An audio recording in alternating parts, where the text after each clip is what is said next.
General awareness वाले section का day 7 करने वाले हैं। एसएससी या फिर टीसीएस बेस्ड क्वेश्चन जो हम इंपॉर्टेंट सीरीज स्टार्ट कर चुके थे उसे कंटिन्यू करने जा रहे हैं। एक बार फिर से टॉप 20 क्वेश्चन डिस्कस करने वाले हैं जो कि किसी न किसी एसएससी एग्जाम में आए हुए हैं। और अभी कल के दिन वीडियो नहीं अपलोड हुई थी जो रेगुलर स्टूडेंट्स हैं, और आज भी एक ही वीडियो आई है। उसका रीज़न ये है कि मैं अभी फ़िलहाल टाइम नहीं दे पा रहा हूँ सही तरीके से। कल से भी क्लासेस या परसों से भी क्लासेस जो है वो सही तरीके से स्टार्ट हो जाएंगी। फिलहाल आज की इस वीडियो की बात करेंगे। फर्स्ट क्वेश्चन आपके सामने स्क्रीन में चल रहा होगा, who became the first female pilot of the Indian navy. ये सभी क्वेश्चन एसएससी एग्जाम में आए हुए हैं। पहली फीमेल पायलट कौन बनी थी इंडियन नेवी की? ऑप्शन आपके सामने है, तो आपको बताना है करेक्ट आंसर क्या हो जाएगा। इन चारों में से करेक्ट आंसर जो शिवानी, यहाँ पर आप शिवांगी आपको नाम देखने को मिल रहा है। ये जो है शिवांगी जी की बात करेंगे, पहली फीमेल पायलट बनी थी इंडियन नेवी की। ये बात है 2019 की। तो ऑप्शन नंबर 1 करेक्ट यहाँ पर होने वाला। ये मुजफ्फर डिस्ट्रिक्ट को बिलोंग करते हैं, यानी कि बिहार को बिलोंग करती हैं। क्वेश्चन नंबर 2 की बात करेंगे, फेस्टिवल का नाम देखने को मिल रहा है सागा दावा is one of the biggest festivals in which of the following states is it celebrated. ये फेस्टिवल जो है ये कौन सी स्टेट में सेलिब्रेट कर जाता है, आपसे वो पूछा जा रहा है। तो यहाँ पे सिक्किम, यहाँ पर ऑप्शन नंबर बी हमारे पास बिल्कुल सही आंसर हो जाएगा। एक तरह के तरीके से बुद्धिस्ट फेस्टिवल भी है, क्योंकि एक एग्जाम में ऐसे क्वेश्चन बने हुआ था, आपसे पूछा हुआ था कि ये फेस्टिवल जो है किससे रिलेट करता है, तो बुद्धिज्म से रिलेट करता है, बुद्धिस्ट फेस्टिवल है। ऑप्शन नंबर बी यहाँ पे सिक्किम की बात करेंगे वो करेक्ट आंसर हो जाएगा। इसकी अगर हम बात करेंगे, इसे एक और नाम से जाना जाता है, इसे मंथ्स ऑफ मेरिट्स के नाम से भी जाना जाता है। तो इस तरीके से आपको कवर करना है, और ये जनरली मतलब मई के महीने में स्टार्ट होता है और जून के महीने में एंड हो जाता है। क्वेश्चन नंबर 3 की बात करेंगे, which is the second largest river basin in India that covers 10% of the countries area. Second largest river basin India में जो 10% एरिया कवर करता है कंट्री का, वो कौन सा आपसे वो पूछ जा रहा है। तो यहाँ पर करेक्ट आंसर जो हो जाएगा गोदावरी, यानी कि option number D correct answer हो जाएगा। लगभग 10% कंट्री का एरिया ये कवर करता है। अगर लेंथ की बात करेंगे 1465 किलोमीटर की लेंथ कही जाती है, और ये महाराष्ट्र से ओरिजिनेट करता है। और ये कई सारी स्टेट से, जैसे महाराष्ट्र से तो फ्लो करेगा, तेलंगाना से भी करेगा, आंध्र प्रदेश, इस तरह से कई सारी जगह से ये एंट्री करते हुए आगे बढ़ते रहता है। तो गोदावरी यहाँ पे करेक्ट आंसर हो जाएगा। आगे चलते क्वेश्चन नंबर 4 की बात करेंगे, who founded the Indian statistical institute in Calcutta. ISI मतलब ये वाला इंडियन स्टैटिस्टिकल इंस्टीट्यूट वाला ISI की बात करेंगे, इसकी फाउंडेशन किसने करी थी, आपसे यहाँ पर ये पूछा जा रहा है। तो यहाँ पे ऑप्शन नंबर ए आपको देखने को मिल रहा है, PC नाम शॉर्टकट में PC करके इसको नाम याद रखा जाता है। तो PC यहाँ पे जो करेक्ट आंसर हो जाएगा। ये वेस्ट बंगाल में यानी कि कलकत्ता की बात करें, फाउंडेशन करी गई थी, 1931 का टाइम पीरियड था, है ना। तो फिलहाल आगे चलेंगे, नेक्स्ट क्वेश्चन की बात कर लेते हैं।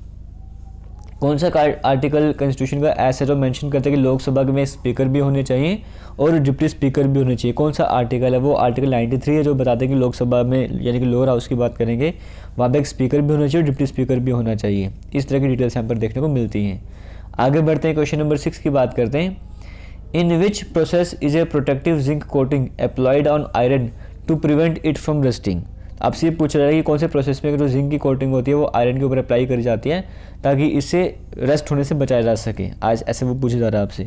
तो क्वेश्चन थोड़ा घुमा के पूछा हुआ, आसान है। गैल्वेनाइजेशन की बात करते हैं, जब पे जिंक कोटिंग जो है वो कोरोजन से बचाती है आयरन को, है ना। तो इस तरह से कहा जाता है। और सबसे कॉमन मेथड होता है गैल्वेनाइजेशन का, वो कहता है हॉट डिप गैल्वेनाइजिंग। एक टब सा बना होता है, स्विमिंग पूल टाइप को बना सकते हो, वहाँ पे सीधा आयरन या जो भी स्टील वगैरह डाल दिया जाएगा, उसके ऊपर अपना जिंक की कोटिंग चढ़ जाती है। क्वेश्चन नंबर 7 की बात करेंगे, what is the range of intensity scale used in measuring earthquake. जो अर्थक्वेक को मेजर करने के लिए इंटेंसिटी स्केल यूज़ करते हैं, अभी हाल ही में आपने देखा टर्की वगैरह में भी। तो ये जो अगर हम बात करें अर्थक्वेक को मेजर करते हैं, इसको स्केल था इंटेंसिटी स्केल, उसकी रेंज क्या होती है आपसे वो पूछा जा रहा है यहाँ पे। 1 to 7 होती है, 1 to 12 होती है, क्या रहती है? तो 1 to 12 होती है। ऑप्शन नंबर ए या बी यहाँ पे करेक्ट आंसर हो जाएगा। आगे चलते हैं, आपको बताना चाहूँगा SSC MT इसको ऑलरेडी टेस्ट सीरीज में बना चुके हैं, जिसका लिंक आपको डिस्क्रिप्शन बॉक्स में मिल जाएगा। सिर्फ एक दिन का टाइम है, उसके बाद प्राइस उसका बढ़ने वाला है। अभी फिलहाल 99 रुपीज़ में मिलने वाला है। Which forest is also referred to as monsoon forest. Monsoon forest और किसे कहा जाता है आपसे वो पूछा जा रहा है। 4 ऑप्शन आपके सामने। तो ट्रॉपिकल डेसिडस फॉरेस्ट को यहाँ पे मानसून फॉरेस्ट भी कहा जाता है ना। ये ऐसे रीजन में होते हैं जहाँ पे रेनफॉल जो 70 से लेकर 200 सेंटीमीटर के बीच फॉल करती है। ऐसे रीजन्स में आपको इस तरह के फॉरेस्ट यहाँ पर देखने को मिलते हैं। और इससे अगर मेन पेड़ों की बात करेंगे, टीक भी आता है, साल भी आता है। ये कुछ मेन एग्जांपल्स हैं इस तरह के फॉरेस्ट की। कौन सी डिजीज़ जो है वो इंसुलिन की डेफिशिएंसी के कारण होती है? तो डायबिटीज़ वाली आ जाएगी। Option number C correct answer हो जाएगा। आज की 10th क्वेश्चन की बात करेंगे, आपसे पूछा जा रहा है who was best noun for hosting the Indian national Congress flag, किससे जाना जाता है कि वो उन्होंने आईएनसी का फ्लैग जो है ग्वालियर टैंक मैदान मुंबई में जो है फहराया था क्विट इंडिया मूवमेंट के टाइम पीरियड पर, आपसे इस तरह से पूछा जा रहा है। तो वो कौन थे, 4 ऑप्शन आपके सामने स्क्रीन में, बट करेक्ट आंसर हो जाएगा अरुणा असफ अली थे वो, जिन्होंने होस्ट करा था इंडियन नेशनल फ्लैग को ग्वालियर टैंक मैदान मुंबई में जब क्विट इंडिया मूवमेंट का टाइम चल रहा था 1942 की हम बात करेंगे। तो इस तरीके से आप यहाँ पर देख सकते हो। और इन्हें उस टाइम पीरियड पर grand old lady of India भी जाना के नाम से भी जाना जा रहा था, है ना। और ये पहले मेयर भी बनी थी दिल्ली की। इस तरह से इनकी इन्फॉर्मेशन भी आपको पता होनी चाहिए।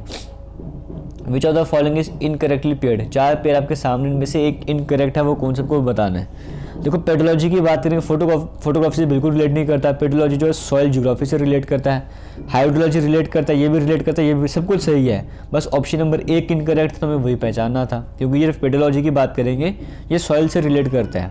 क्वेश्चन नंबर 12 आपके सामने आतिश चिनार की बात करेंगे, ये किसकी ऑटोबायोग्राफी है, कौन से पॉलिटिशियन की है। ऑप्शन 4 आपके सामने है, आपको बताना है करेक्ट आंसर क्या हो जाएगा। ये ऑटोबायोग्राफी है शेख मोहम्मद अब्दुल्ला की। Option number D correct answer हो जाएगा। कश्मीरी पॉलिटिशियन बोल सकते हो, जम्मू कश्मीर नेशनल कॉन्फ्रेंस के फाउंडर कह सकते हो, शेर कश्मीर नाम से भी जाना जाता था, पहले प्राइम मिनिस्टर बने थे जम्मू कश्मीर के, है ना। तो अगर हम आज के प्रेजेंट के हिसाब से बात करेंगे तो ये ग्रैंड फादर आ जाते हैं, मतलब जैसे अगर उमर अब्दुल्ला की बात करूँ, ग्रैंड फादर की कैटेगरी में आ जाएंगे। इस तरह से आप देख सकते हो। आगे चलते हैं, क्वेश्चन नंबर 13 की बात करेंगे। Who introduced the doctrine of labs, doctrine of labs किसके द्वारा इंट्रोड्यूस करी गई थी, आपसे वो पूछा जा रहा है। तो Lord Dalhousie. Option number C correct answer होने वाला है। और आपको पता सतारा जो है सबसे पहले एनेक्स कराया था इसके अंदर यहाँ पे, और इसकी 1857 का रिवॉल्ट में एक रीज़न इसे भी माना जाता है।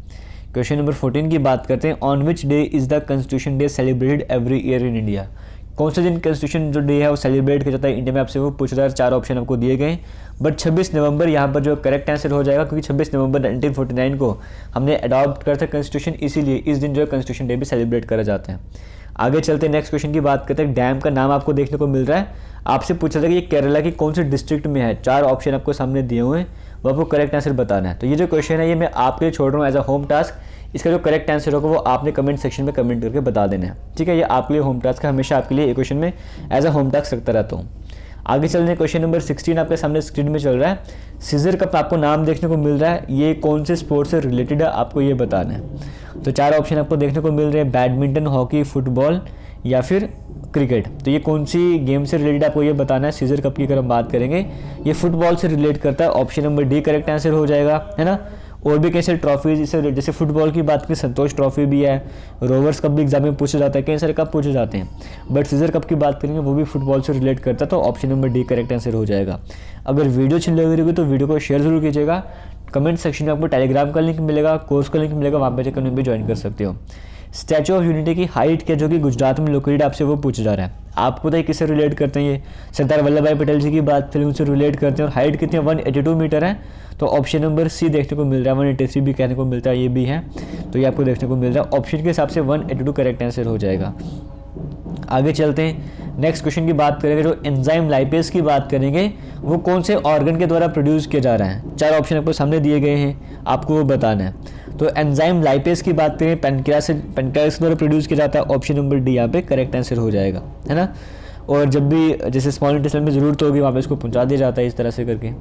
क्वेश्चन नंबर 19 की बात करें, द बुक गुलामगिरी, जो बुक गुलामगिरी आपको देखने को मिल रही है, इसके अथर का नाम क्या आपको वो बताना है। तो Jyotirao Phule, option number A यहाँ पे करेक्ट आंसर हो जाएगा। इसमें एक तरह से ब्रह्मा जो है, ब्राह्मणिकल जो सुप्रीमेसी है या इस तरह की जो भी चीज़ें हैं वो जो भी, जैसे अगर सोशल स्ट्रक्चर क्या था उस टाइम का, वो सारी चीज़ें यहाँ पे बताई गई हैं। इस तरह से आप समझ सकते हो। और आज के लास्ट क्वेश्चन की बात करेंगे, who among the following was India's defence minister. जब 1971 की वॉर होती है इंडिया पाकिस्तान के बीच में, तब डिफेंस मिनिस्टर कौन था आपको वो बताना था। ऑप्शन 4 आपके सामने है, बट जो करेक्ट आंसर हो जाएगा वो जगजीवन राम हो जाएगा, यानी कि ऑप्शन नंबर डी हमारे पास बिल्कुल सही आंसर हो जाएगा। जब इनकी वॉर थी 1971 वाली, तब यही इंडिया के डिफेंस मिनिस्टर थे। तो इसी के साथ आज की वीडियो को करेंगे एंड मिलेंगे नई वीडियो में। तब तक के लिए थैंक यू, जय हिंद, सपोर्ट करते रहिएगा।